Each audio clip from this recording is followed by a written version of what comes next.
বিয়ের 2 মাস পর আমি আমার স্বামীকে হারাই। স্বামীর সাথে আমি বেশি দিন সংসার করতে পারিনি। বিয়ের পর স্বামী মারা গেলে সে মেয়েগুলো অপয়া, অলক্ষ্মী আরও অনেক নামে সমাজে পরিচয় পায়। আমি মিলা। রাহাতের সাথে পারিবারিকভাবে আমার বিয়ে হয়েছিল। কলেজে যাওয়ার পথে রাহাতের বাবা আমাকে দেখে পছন্দ করেন। আমাকে উনার ছেলের বউ বানানোর জন্য আমার বাবার কাছে বিয়ের প্রস্তাব দেন। এরপরে পারিবারিকভাবে দেখাদেখি হয়। আমাকে পছন্দ করেন ছেলেপক্ষ। ইচ্ছা ছিল আরও অনেক পড়াশোনা করার। বাবাকে অনেক জোর করি আমার ডিগ্রি ফাইনাল পরীক্ষা না দেওয়া পর্যন্ত বিয়ের চিন্তা না করতে। বাবা রাহাতের বাবাকে আমার ডিগ্রি ফাইনাল পরীক্ষার আগে বিয়ে দেবেন না বলে জবাব দিয়ে দেন।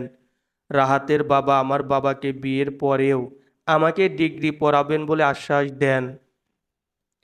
একদিন খাওয়া দাওয়া শেষে আমার রুমে শুয়ে আছি। বাবা আমার রুমে আসলেন। বাবাকে দেখে আমি শোয়া থেকে উঠে বসলাম। বাবা, তুমি ঘুমাও নাই এখনো? না রে মা, যার ঘরে বিবাহ উপযুক্ত 3টা মেয়ে আছে তার ঘুম আসে কিভাবে বল? বাবা, আমি তোমার কষ্ট বুঝি। আমাকে ডিগ্রি ফাইনাল পরীক্ষা পর্যন্ত সময় দাও। এরপরে তোমরা যা বলো আমি মেনে নেব। মারে, রাহাতের বাবাকে আজ বলে দিয়েছি তোর পরীক্ষার আগ পর্যন্ত বিয়ে দেব না, কিন্তু উনি মানছে না। তোকে বিয়ের পরে পড়াবে বলে আমাকে ওয়াদা দিয়েছে। কি বলো বাবা? হ্যাঁ রে মা, এত ভালো ঘর সহজে পাওয়া যায় না। তুই না করিস না। আরও একটা কথা শুনলে তুই অবাক হবি। কি কথা বাবা? ছেলেপক্ষের কোনো ডিমান্ড নাই আমাদের কাছে। মানে, ওনারা আমাদের থেকে কিছুই নেবেন না। রাহাতের বাবা বলেছে ওনাদের কিছুর কমতি নেই। একমাত্র ছেলের জন্য একটা ভালো মেয়ে খুঁজছে। তাছাড়া রাহাত অনেক ভালো চাকরি করে। এরকম ঘর হাজারে একটা মেলে মা। তুই রাজি হয়ে যা। আমি তোর বাবা, তোর খারাপ চাইবো না কখনো। আচ্ছা বাবা, তোমরা যা ভালো মনে করো তাই করো। বাবা মায়ের 4 ছেলে মেয়ের মধ্যে বড় মেয়ে ছিলাম। বাবা অসুস্থ ছিল। আমাদের আর্থিক অবস্থা মোটামুটি থাকার কারণে ছোট বোনদের কথা ভেবে বিয়েতে রাজি হয়ে যায়। বাবাও রাহাতকে আগে থেকে চিনতেন। রাহাতের বাড়ি আমাদের পাশের গ্রামেই। রাহাতও আমার বাবার আগে থেকে ভালো পরিচয় থাকার ফলে দুই পরিবারের সম্মতিতে আমার আর রাহাতের বিয়ে হয়ে যায়।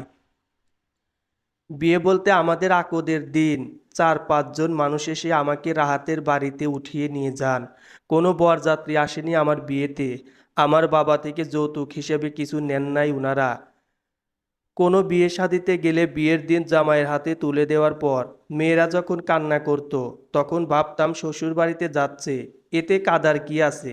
নতুন বাড়িতে যাবে, এতে আরো খুশি হওয়ার কথা। নিজের বিয়ের দিন বুঝতে পারি কেন মেয়েরা বিয়ের দিন কান্না করে। বাবা মাকে ছেড়ে আসা কত কষ্ট, সেটা সেদিন বুঝতে পারি। যেদিন রাহাতের বাসায় পা রাখি, মনের ভিতর ভয় কাজ করছিল।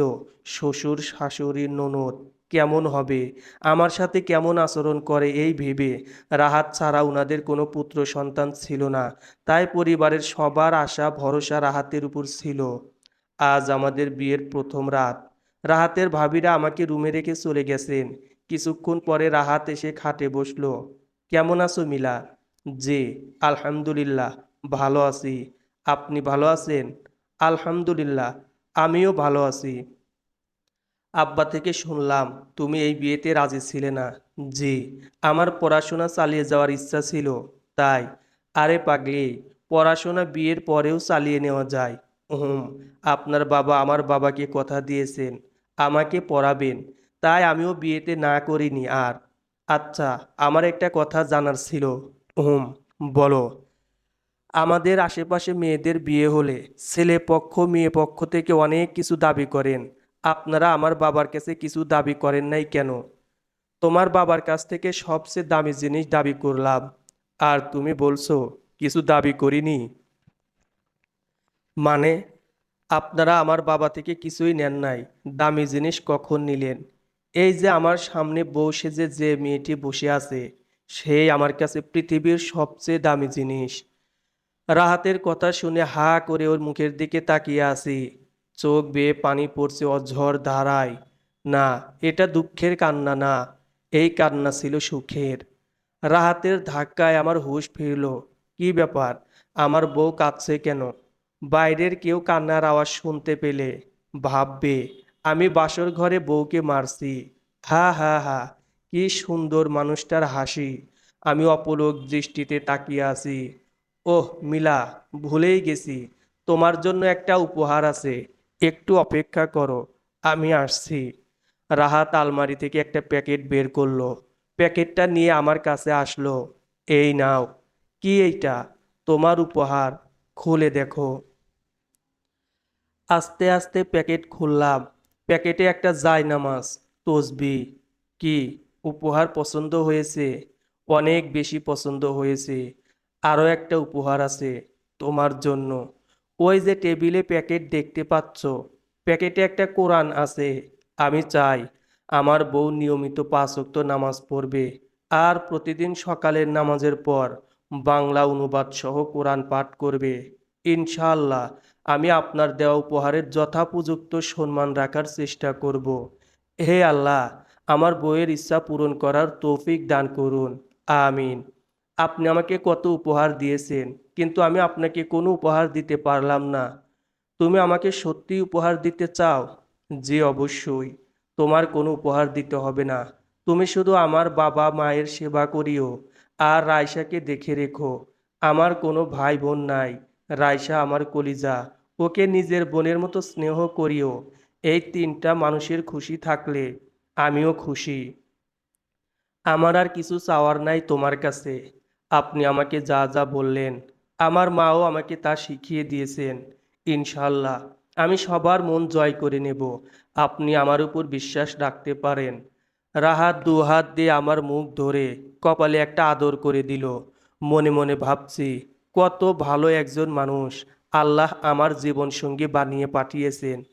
এই যে ম্যাডাম, অনেক গল্প করেছেন সারা রাত। ফজরের আজান দিচ্ছে, কাপড় চোপড় ছেড়ে ফ্রেশ হয়ে নামাজ পড়ে নিন। আমি মসজিদে গেলাম। ও হ্যাঁ, শোনেন, আমাদের ঘরের সবাই সকালের নামাজ পড়ে চা খান। আপনি চাইলে আজ সবাইকে চা বানিয়ে খাওয়াতে পারেন। রাহাত মসজিদের উদ্দেশ্যে বের হয়ে গেল। আমি বিয়ের কাপড় চোপড় ছেড়ে ফ্রেশ হয়ে অজু করে নিলাম। রাহাতের দেওয়া জায়নামাজে দাঁড়িয়ে নামাজ আদায় করলাম। 2 রাকাত নফল নামাজ পড়লাম নিয়ত করে। মোনাজাতে আল্লাহর কাছে শুকরিয়া আদায় করলাম এত ভালো একজন মানুষের সাথে জোড়া লাগানোর জন্য। জায়নামাজ থেকে উঠে 2 পাতা কোরআন তেলাওয়াত করলাম। এরপরে রান্নাঘরে গেলাম সবার জন্য চা বানাতে। একটু পরেই আমার শাশুড়ি রান্নাঘরে আসলেন। আরে বৌমা, এত ভোরবেলায় তুমি রান্নাঘরে? মা, চা বানাতে আসছি আপনাদের জন্য। আগে নামাজ পড়ে আসো, চা আমি বানিয়ে নিচ্ছি। নামাজ পড়েছি মা, আপনার ছেলে বলেছে আপনারা সবাই ফজরের নামাজ পড়ে চা খান। এখন থেকে সবার জন্য সকালের চা আমি বানাবো। আমার ছেলেটা বেশি পণ্ডিত, আসুক আজ মসজিদ থেকে। চা বানাতে বানাতে বউ শাশুড়ি মিলে গল্প করছি। আমার শাশুড়ি আমাকে রান্নাঘরের কোথায় কি আছে সব দেখিয়ে দিচ্ছেন, আর রাহাতের কথা বলছেন। আমিও কথার ফাঁকে ফাঁকে রাহাত কি কি খেতে পছন্দ করে জিজ্ঞেস করছি। এর মাঝে রাহাত মসজিদ থেকে এসে আমার শ্বশুরের সাথে বারান্দায় কথা বলছে। বউ শাশুড়ি 2জন মিলে চায়ের ট্রে নিয়ে বারান্দায় গেলাম। রাইসার চায়ের কাপ ও রুমে দিয়ে এলাম। সবাই একসাথে বসে চা খাচ্ছি। শাশুড়ি আমার শ্বশুরকে বললেন, আজকের চা বৌমা বানিয়েছে। আচ্ছা, সেই জন্য ভাবছি আজকের চায়ের স্বাদ অন্য দিনের চেয়ে ভালো কেন? রাগান্বিত কণ্ঠে শাশুড়ি বলল, কি বললে? না না, কিছু না। রাহাতও আমার শ্বশুর হো হো করে হেসে উঠল। আমি চুপ হয়ে আছি। আমার শ্বশুর বললেন, মা, আজকে রাতে আমাদের ঘরে মেহমান আসবে। আত্মীয় স্বজনকে বৌভাতের দাওয়াত দিয়েছি। তোমার বাবার বাড়িতেও তোমাদের আত্মীয়দের দাওয়াত দিয়েছি। নিজের ঘর ভেবে সব সামলে নিও। আচ্ছা বাবা। আমি উঠলাম বলে রাহাত রুমে চলে গেল। শাশুড়ি বললেন, বৌমা, কিছুক্ষণ ঘুমিয়ে নাও, রাতে মেহমান আসবে, অনেক ধকল যাবে তোমার উপর। আচ্ছা মা।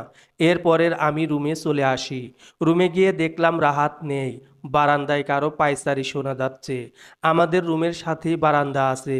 হুম, রাহাত তাহলে বারান্দায় গেছে। বাইরে আলো ফুটে গেছে। ঘরের জানালার ফাঁকে সূর্য উঁকি মারছে। আমিও বারান্দায় গেলাম। বারান্দায় গিয়ে বিস্মিত হলাম। কি সুন্দর ফুলের বাগান! কাল রাতে বারান্দার দরজা বন্ধ থাকাতে আমি বাগান দেখিনি। আমি বারান্দার দরজায় দাঁড়িয়ে আছি, রাহাত গাছে পানি দিচ্ছে। আমি যে চুপচাপ দাঁড়িয়ে রাহাতকে দেখছি, আমার আগমন রাহাত খেয়াল করতে পারেনি। রাহাত গুনগুন করে গান গাইছে, একটু পর থেমে গেল। আমি বলছি, ভালোই তো গাচ্ছেন, থেমে গেলেন কেন? আরে মিলা, কবে এলে? এই তো কিছুক্ষণ। আপনি গাছে পানি দিচ্ছিলেন, তাই ডাক দিয়ে ডিস্টার্ব করিনি। আর চুপি চুপি দাঁড়িয়ে আপনার গান শুনছিলাম। আচ্ছা, আজকাল আমাকে চুরি করে দেখা হয়? হ্যাঁ হ্যাঁ, চুরি করে দেখব কেন? আপনি আমার হাজবেন্ড, আপনাকে দেখা আমার জন্য সম্পূর্ণ জায়েজ। জি জি ম্যাডাম, আপনি যা বলেন তাই সঠিক। সারা রাত ঘুমান নাই, এবার গিয়ে ঘুমিয়ে পড়ুন। বাবা মা কি বলেছে শোনেন নাই? রাতে মেহমান আসবে বাসায়, অনেক কাজ আছে। যান, রেস্ট নিন। আপনি ঘুমাবেন না? হুম, চলেন। এরপরে দুইজন রুমে এসে শুয়ে গেলাম।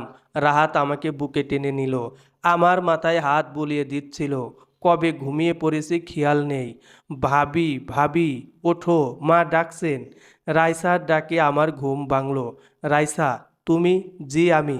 আর কত ঘুমাবে? কয়টা বাজে? রাইসা টেবিল ঘড়িটা আমার চোখের সামনে ধরে বলল, এই দেখো কয়টা বাজে। ঘড়িতে সময় দেখে আমার মাথায় বাজ পড়ল। ও আল্লাহ, 10টা বেজে গেছে। এত বেলা পর্যন্ত ঘুমিয়েছি, মা কি বলবেন? আর তোমার ভাইয়া কোথায়? আমাকে ডাকিনি কেন?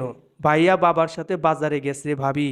মা কিছুই বলবে না, তুমি ফ্রেশ হয়ে জলদি এসো। তাড়াতাড়ি ফ্রেশ হয়ে রান্নাঘরে গেলাম। মা ঘুম ভাঙ্গেনি আজ, তাই দেরি হয়ে গেল। সমস্যা নাই বৌমা, রাইসাকে ডাকো, ওকে নিয়ে নাস্তা করে নাও। নাস্তা করতে করতে দেখলাম রাহাত বাজার থেকে আসছে, রুমের দিকে গেছে। আমিও পিছে পিছে গেলাম। এই যে, আপনি আমাকে ঘুম থেকে ডাকেন নাই কেন? ডেকেছিলাম, কিন্তু তোমার ঘুম ভাঙছে না দেখে আর ডাকিনি। ও আচ্ছা মিলা, শোনো, তোমার জন্য আরও একটা উপহার আছে। আরও একটা উপহার? আর কত উপহার দেবেন? শুধু উপহারের পর উপহার পেয়ে যাচ্ছি। এই নাও, খুলে দেখো। রাহাত আমার হাতে একটা প্যাকেট দিল। প্যাকেটে 2টা টিকিট। এগুলো তো টিকিট? হুম। কাল আমরা কক্সবাজার যাচ্ছি। বাবা মা জানেন? হুম। বাবা নিজেই বলেছেন তোমাকে নিয়ে কোথাও ঘুরে আসতে। কলেজে পড়াকালীন সময়ে বন্ধুদের সাথে পিকনিকে গিয়েছিলাম। চাকরি হওয়ার পর ব্যস্ততার কারণে আর যাওয়া হয়নি। তাই যে কয়দিন ছুটি আছে, তোমাকে নিয়ে ঘুরে আসবো ভাবছি। আচ্ছা, কিছু খেতে দাও, অনেক ক্ষুধা লেগেছে। রাহাতকে খেতে দিয়ে আমি রাইসার রুমে গেলাম। কিছুক্ষণ ওর সাথে গল্প করলাম। আমি, মা ও রাইসা মিলে সারাদিন ঘরের কাজ করতে করতে সময় কেটে গেল। রাইসা বলল, ভাবি, তুমি রেডি হয়ে নাও, সন্ধ্যা হতে বেশিক্ষণ নেই। মেহমান আসা শুরু হবে কিছুক্ষণের মধ্যে। আচ্ছা ঠিক আছে। রুমে গিয়ে রেডি হয়ে গেলাম ঝটপট। কে যেন দরজায় ঠক ঠক আওয়াজ দিল। রুমের দরজা আটকানো ছিল। আমি গিয়ে দরজা খুলে দিলাম। আমার 3 বোন আমাকে আপা বলে জড়িয়ে ধরলো। বাবা মা এসেছে। হুম আপা। বাবা মা ড্রয়িং রুমে তোমার শ্বশুর শাশুড়ির সাথে কথা বলছে। আমার শাশুড়ি চিৎকার দিয়ে বলল, বৌমা, জলদি এসো, তোমার মা বাবা এসেছে। ড্রয়িং রুমে গিয়ে মা বাবাকে সালাম করলাম। বাবা আমাকে জড়িয়ে ধরে কাঁদছেন। কাঁদছো কেন বাবা? আল্লাহর রহমতে আমি অনেক ভালো আছি।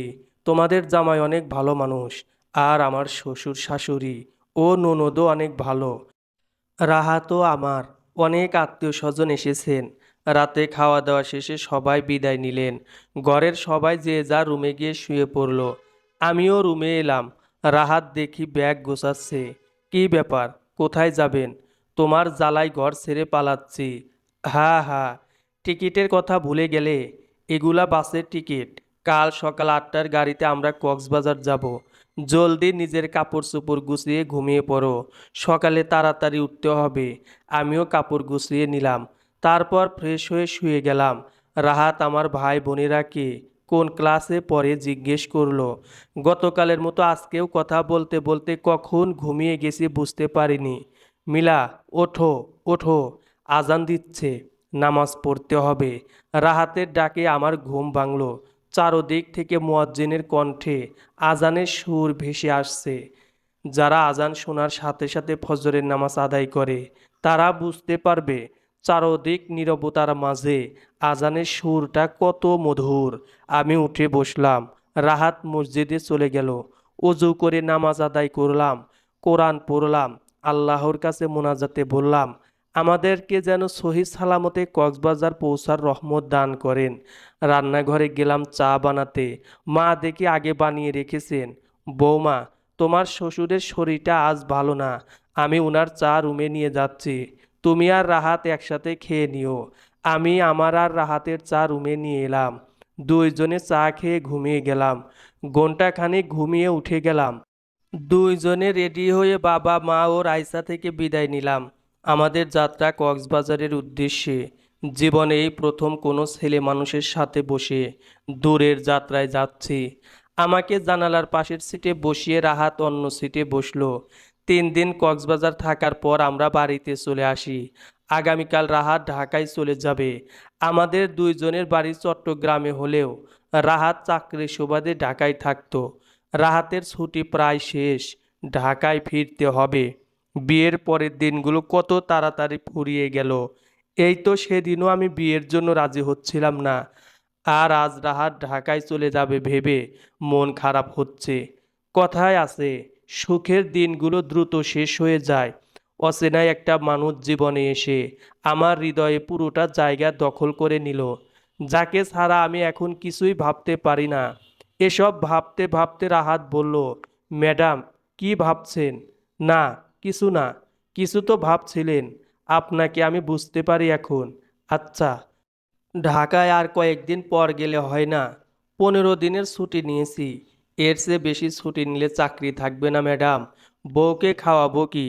তখন আবার আপনি বাবার বাড়ি চলে যাবেন। হা হা।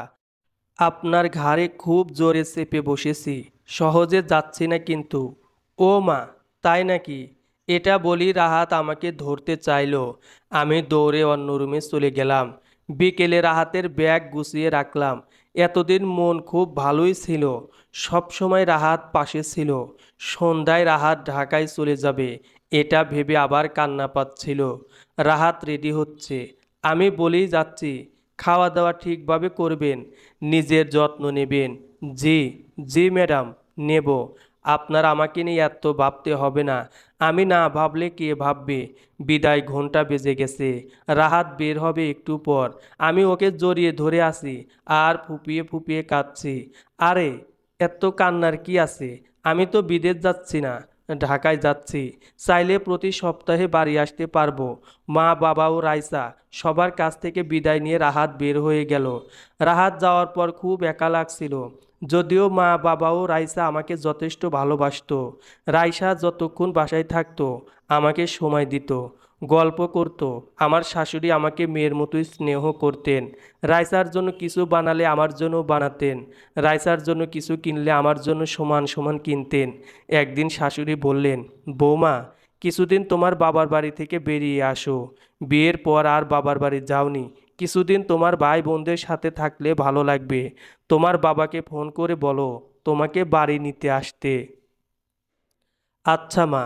আমার শ্বশুর পাশ থেকে বললেন, বিয়ায় অসুস্থ মানুষ, ওনাকে কষ্ট দিও না বৌমা, আমি তোমাকে তোমার বাবার বাড়ি দিয়ে আসবো। আচ্ছা বাবা। কতদিন হলো মা বাবা ভাই বোনদের থেকে দূরে আছি। অনেক দিন হলো ভাইটাকে মুখে তুলে ভাত খাওয়াই নাই। আমাদের একমাত্র ভাই, আমি খাইয়ে না দিলে নিজ হাতে খেত না কোনো দিন। এসব ভাবতে ভাবতে চোখে পানি এসে গেল। শ্বশুরের সাথে আজ আমাদের বাড়িতে এলাম। বাবার বাড়িতে সবার সাথে দিন ভালোই কাটছিল। হঠাৎ অসুস্থতা অনুভব করি। আমার মা আমাকে ডাক্তারের কাছে নিয়ে যান। ডাক্তার মাকে খুশির সংবাদ দিলেন, আমি মা হতে চলেছি। আজ আমার অনেক খুশির দিন। রাহাতকে জানানোর জন্য মন অস্থির হয়ে উঠল। মনে মনে সিদ্ধান্ত নিলাম, ফোনে বলবো না। রাহাতকে সামনাসামনি সারপ্রাইজ দেব। ওকে বলবো বাড়ি আসতে। ডাক্তারের চেম্বার থেকে বাড়ি ফিরে আমার মা আমার শাশুড়িকে ফোন দিয়ে জানালেন উনি দাদি হতে যাচ্ছেন। নিজের বাড়ি ও শ্বশুর বাড়ি সবাই মহা খুশি। আমি আমার শাশুড়িকে রাহাতকে খুশির সংবাদটা না বলতে মানা করে দিই। পরের দিন আমার শ্বশুর শাশুড়ি মিষ্টি নিয়ে আমাদের বাড়িতে এলেন। বিয়াই বিয়ান একজন অন্যজনকে মিষ্টিমুখ করাচ্ছেন। বাবাকে কতদিন পর হাসতে দেখলাম। আল্লাহর কাছে দোয়া, দুই পরিবারের বন্ধন যেন সারা জীবন অটুট রাখেন। দুপুরে খাওয়া দাওয়া শেষে আমাকে ওনাদের সাথে নিয়ে যান। ঘরে ঢুকতে রাইসা আমাকে জড়িয়ে ধরলো। ভাবি, তোমার ছেলে হোক বা মেয়ে হোক, নাম কিন্তু আমি রাখবো। কেউ নাম দিলে চলবে না কিন্তু, অনেক রাগ করব। আচ্ছা বাবা, আমার ছেলে হোক বা মেয়ে হোক, ওদের একমাত্র ফুপি রাইসা রাখবে। কেউ নাম দিলেও রাখা হবে না। খুশি এবার? হুম, অনেক খুশি। রাতে রাহাত ফোন দিল আমাকে। ওকে বললাম, শুক্রবার কি আপনার অফিস ছুটি? হুম।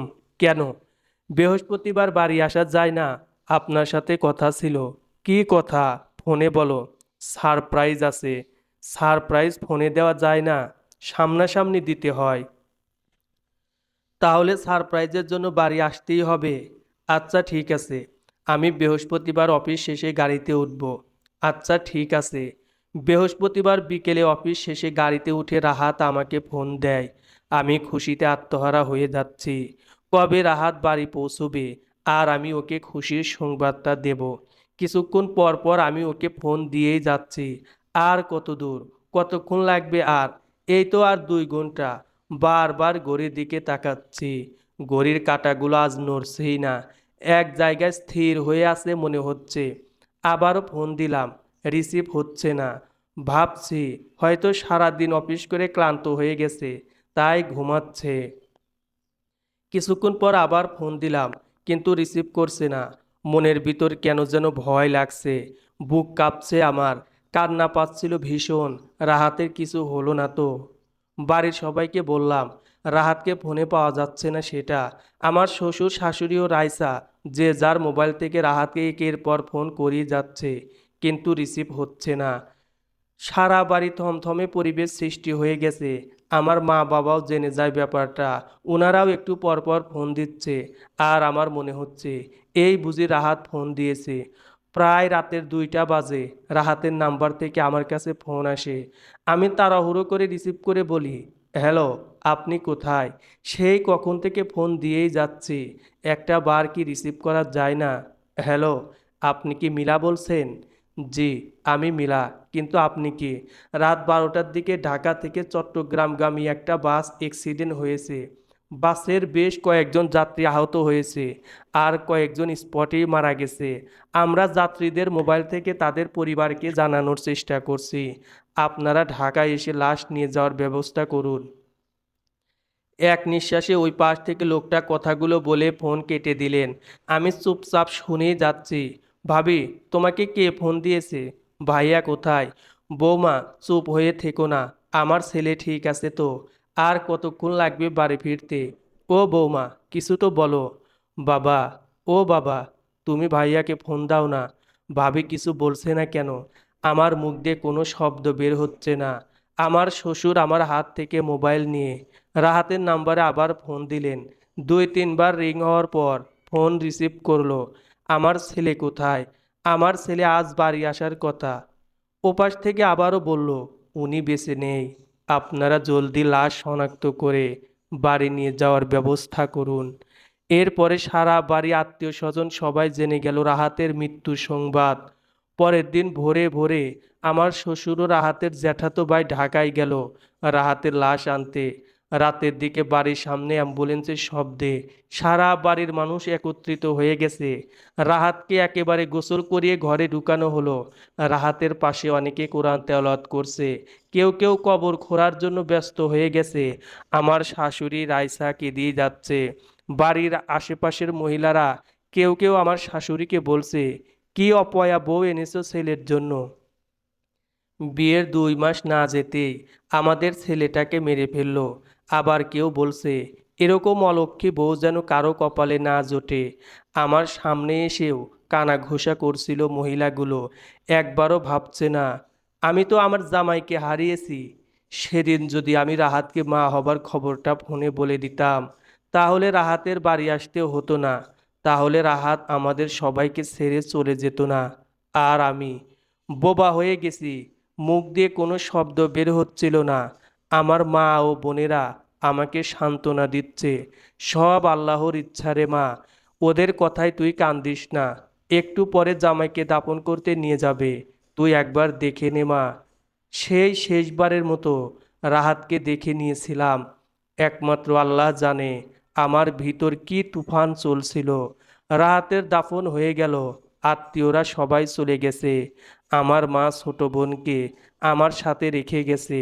বাড়ির পরিবেশটা ভারী হয়ে আছে। ফজরের আজান শুনে নামাজ পড়ে নিলাম। রাহাতের দেওয়া সেই জায়নামাজে। নামাজ শেষে বুক ভেঙে কান্না আসছিল। কোরআনও পড়েছি 2 পাতা।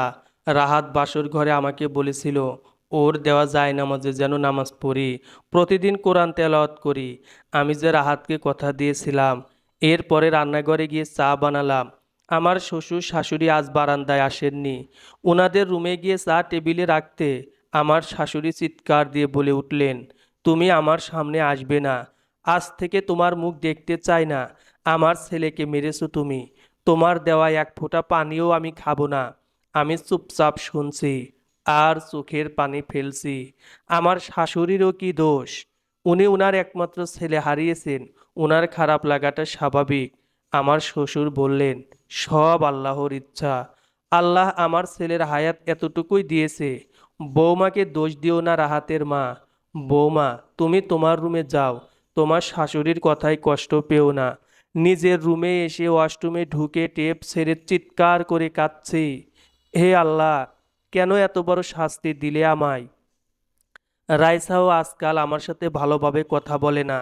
আমার শাশুড়িও প্রয়োজনের বাইরে কোনো কথা বলেন না আমার সাথে। আগে আমি রাইসা ও শাশুড়ি মিলে কত গল্প করতাম। রাহাত মারা যাওয়ার পর বাড়ির সবার মুখ থেকে হাসি চলে গেছে। কয়েকদিন পর আমার বাবা মা আমাকে দেখতে আসেন। বাবা আমার শ্বশুরের সাথে কথা বলছেন, মা আমার রুমেই আমার চুল আঁচড়ে দিচ্ছিলেন আর বলছেন, মারে, যা হবার হয়ে গেছে, রাহাত তো আর নেই। এভাবে কি দিন যাবে তোর? তুই বাচ্চাটা মেরে ফেল, নষ্ট করে ফেল। তোকে আমরা আবারও বিয়ে দেব। কি বললে মা? তুমি মা হয়ে এসব কথা কিভাবে বলতে পারলে? রাহাত মারা গেছে 1 মাস হয়নি। এর মাঝে তোমরা আমাকে বিয়ে দিতে চাচ্ছ? আমার বাচ্চা নষ্ট করতে বলছো? রাগ করিস না মা, আমরা তোর ভালোর জন্য বলছি। মা, আমার ভালো মন্দ আমি বুঝি, তোমাদের বুঝতে হবে না। আর শোনো, এসব বললে আমার শ্বশুরবাড়িতে আর আসিও না তোমরা। মা বোধহয় সেদিন আমার কথায় কষ্ট পেয়েছিল। চলে যাওয়ার সময় বলেছিল, নিজের যত্ন নিস মা। যখন মা হবি তখন বুঝবি মা কি জিনিস। আজ মিশকাতের 2 বছর। মিশকাত আমারও রাহাতের ছেলে। রাইসা রেখেছে নামটা আমার আর রাহাতের নামের সাথে মিশিয়ে। আমার শাশুড়ি আগে আমার সাথে রাগারাগি করলেও এখন করেন না। নাতিকে নিয়ে দাদা দাদি সারাদিন হেসে খেলে মেতে থাকেন। সব আগের নিয়মে ফিরে এসেছে, শুধু রাহাত ফিরে আসেনি। জানি সে কখনো ফিরবে না। মাঝে মধ্যে চিৎকার করে বলতে ইচ্ছে করে, রাহাত, আপনি কি শুনতে পাচ্ছেন? আপনাকে দেওয়া ওয়াদা ভঙ্গ করিনি আমি। সুস্থ থাকা অবস্থায় কোনোদিন নামাজ ও কোরআন পড়া বাদ দেইনি। আপনার বাবা মা ও রাইসার অযত্ন করিনি কখনো। জানেন, আমাদের একটা ছেলে হয়েছে। সে এখন কথা বলতে পারে। ওর দাদা দাদি মা ফুপি সবাই আছে। শুধু বাবা ডাকার মতো কেউ নাই। কিছু মানুষ মনে এতটাই জায়গা দখল করে নেয়, চাইলে সেই জায়গায় অন্য কাউকে স্থান দেওয়া যায় না। প্রিয়জনকে এতটাই ভালোবাসুন যেন সে সারা জীবন আপনাকে সম্মানের জায়গায় বসিয়ে রাখে। সমাপ্ত।